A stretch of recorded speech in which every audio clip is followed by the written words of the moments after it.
Hello everybody, welcome back. This is Stefan playing Stellaris, and today we're continuing on with episode 6 of our series of playing with the Assimilators on the G-Admiral difficulty. So let's resume, shall we? So last we left off, we had stopped our involvement in the war with the Nexus Awareness and the Magma Purifiers. We didn't really play a big role in that war, but it was a decent war. My allies gained territory, and I'm happy for it. Otherwise, at the home front, we had started building up some nice little habitats all over the place, and that is quite amazing because that means that we're going to be able to output way more research than we were able before, and this lowish research at this point in the game is going to be fixed very quickly with some habitat spam. So let's resume and see where that leads us. Hopefully we'll be able to build up a couple more habitats this episode. However, I do need to increase my influence production somehow. And I'm not sure how I'm going to be able to do that, to be honest. I think the best thing I can probably hope for is subspace navigation. And if I get subspace navigation, I can probably teleport my ships over somewhere in here with some robots and explore this region. There's bound to be a couple empires over here, and that's going to produce some influence, hopefully enough to build another habitat. Oh, that's cool. So my allies are currently at war with you, completely destroying you, and you decided to open up the borders to the only defensive pact signatory to these guys. That's quite interesting. Oh yeah, also the artisans are going to be big help in helping us get the influence necessary, because there's a couple pop-ups once in a while that give us 50 influence, and that's like a fourth of a habitat, so I'm fine with that.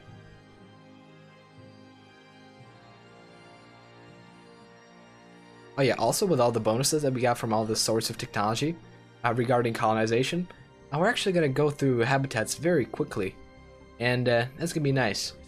I guess expansion and 2 expansion techs really did work out well. And now, as I'm talking about traditions, we got a comet sighted, and we got 40 unity. Amazing, truly. It's like a third of a month of research. Now, are you seeing what I'm seeing? Because I'm seeing a lot of danger. This is probably what everyone has at this point, honestly. And I'm just chilling here with my 3.6k power fleet.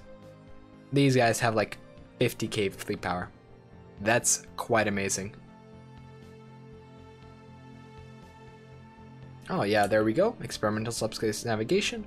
And hopefully we should be able to satisfy these guys so that they don't close their borders on us. Because that would be quite terrible. The artisans! No! RIP. Well, there goes all my influence and unity production. Shit. Now the artisans are not dead? What is this? I thought there was only one artisan troop in the galaxy. Where are they? They're right over here. Were these different artisans? I can't tell.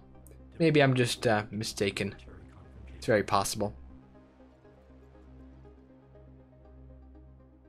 Oh yeah, boy. More war. Who doesn't like war? And also, we are starting to get our habitats colonized. Finally. Now, it is going to be a little tight on minerals, but I will have to build a couple pops on these planets. And since we are getting 200 influence very soon, this is going to somewhat interfere with our production of new habitats. I might as well just start building the uplink node first and foremost, so that it doesn't cost us too many minerals. Yeah, it's quite refreshing to be able to build uplink nodes on my habitats. Well, Unity buildings in general, because with spiritualists, you can't actually build temples on these floating hunks of metal, which is interesting, to say the least. Not the first assumption I would have from seeing a habitat. Oh, this is a worship-free zone. We be secular and shit. It's also probably going to be a good idea to start assisting research on all these habitats, because they are going to be the places of science for us.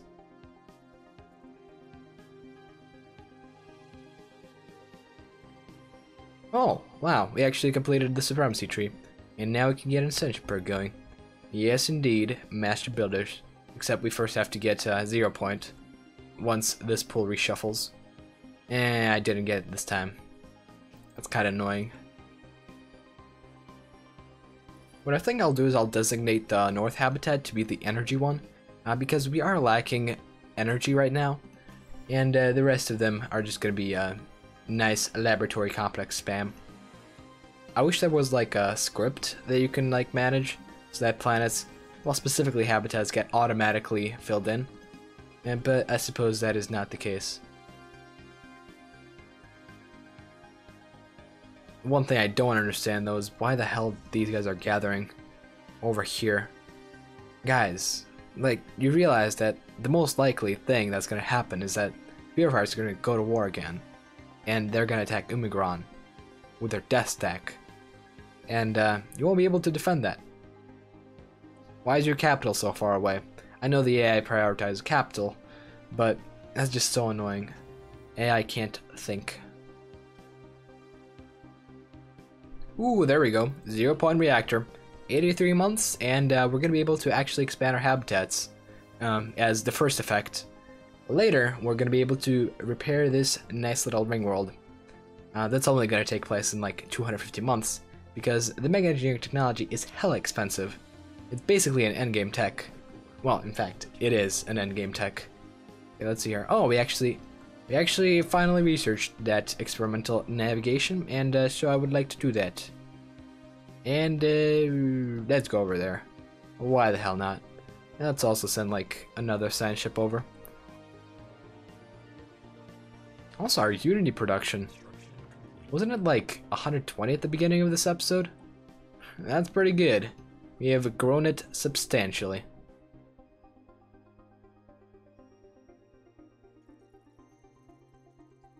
Oh, wow, that's cool. So, looks like I know who we're encountering. More Marauders. To be honest, I am completely unsure on how I'm going to be able to avoid them. Yeah, this stuff is going to attack me right away. I don't want to jump in there with a science ship. Well, let's actually see how bad of an idea that is. Let's see if this guy dies right away or not. Depends on whether this station is able to really project its power over long distances or not. Okay, it's actually fun. Yeah. Bakari freeholders. Didn't even get influence from that. How disappointing.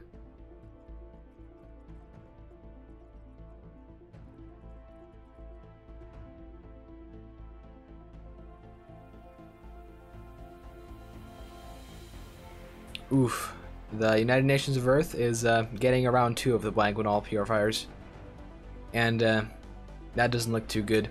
Fortunately though, there is a pretty nice overwhelming force over here, and if they get adjacency to the purifiers, that could be game over for them. Ooh, synchronicity. Let's go do that. Hopefully we're going to be able to get that sweet monthly influence. Plus the robot build speed will really help on my new colonies. Okay, so experimental subspace navigation is actually to the edge of the system, meaning that if I experimental subspace over to the Eternal Horizon, my ship may survive for a little bit. Okay, let's see here. Science ship here, is it getting attacked? Not really.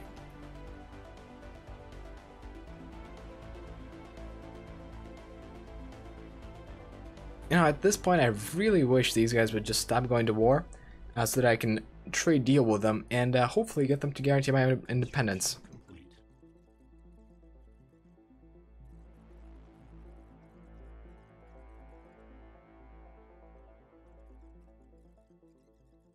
And yeah, if I make like a review of this series, it's going to be basically Next Awareness MVP, and that is all. These guys are the only reason why I'm still surviving this. Oh wow, Next Awareness. I was just talking about you. Well, how about you get another subjugation casus belli? Oh, United Authority. Where was that? Well, it doesn't really matter. It's been destroyed now. RIP. Ooh, 0 point. Perfect. Well, that means that I'm actually going to have to crank up my mineral production because I'll have to upgrade both this ring world and continue building habitats. Although granted, building up the ring world will be in quite a while, because it's going to take us a long time to do anything with that technology. Let's see how long it takes. Oof, 300 months. That's like 12 years.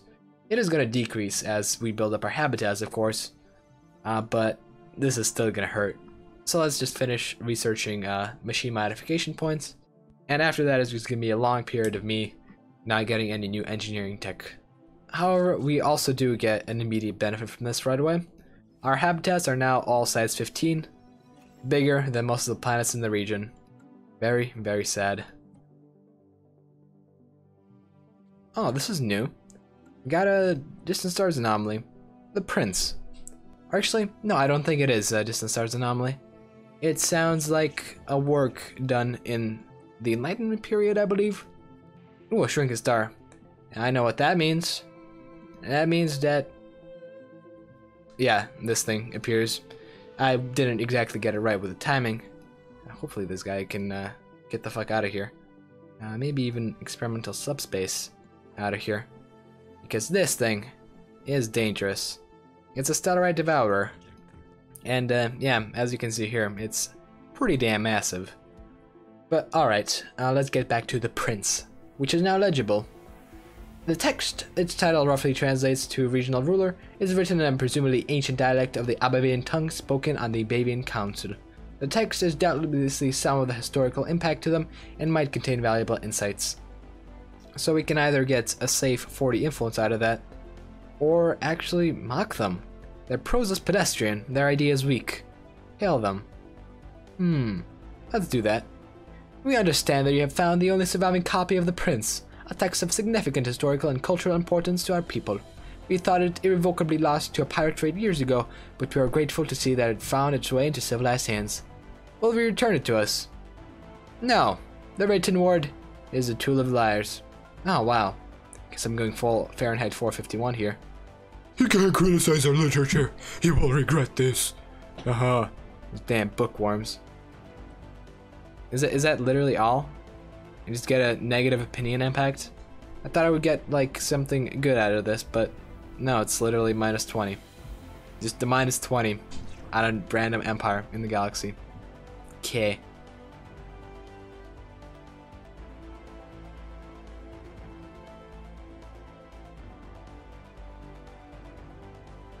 Oh, finally, these guys are out of war. Now I'm faced with a big choice. Do I trade away my minerals to them, or do I build a habitat? Okay, let's actually try trading like 8k. Let's see if that does anything. Friendly. That's bullshit. Well, at least now their opinion of us is way better. Hold on. If I get a defensive pact with these guys, I can break the defensive pact with next awareness.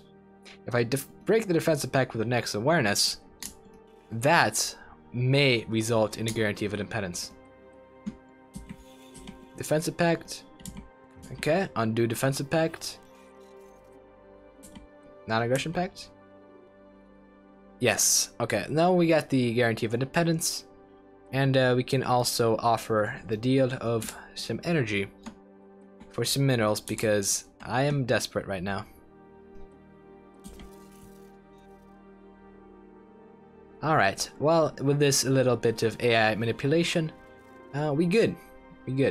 So let's break the defensive pact here. Non-aggression pact. They still like us a lot, even though they absolutely do hate us for breaking that defensive pact, though it wasn't exactly long-lasting. Having a guarantee of independence is gonna drastically increase our influence production, and that is gonna be great. And now with this extra influence, we're gonna be able to get some production targets going.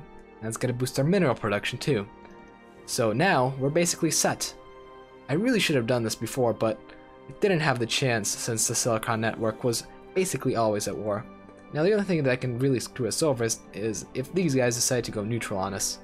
So I think what I'll do is I'll just grant them whatever they wish for. And hope that that doesn't happen. Because if they stop caring about us, well, we're done. We're literally done, because at that point we will have ruined relations with the two only potential allies in the whole galaxy. But now we can get something else to work out. Mega engineering.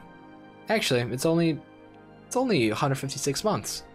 Oh, I see why. We have stored research. Still gonna take us 300 months. Well then, alright. Can't really ask for too much. But actually, I believe that about does it. With the final interaction with my good buddies over here, I believe it's time for me to go. So, thanks for watching, and I'll see you guys next one. Bye bye.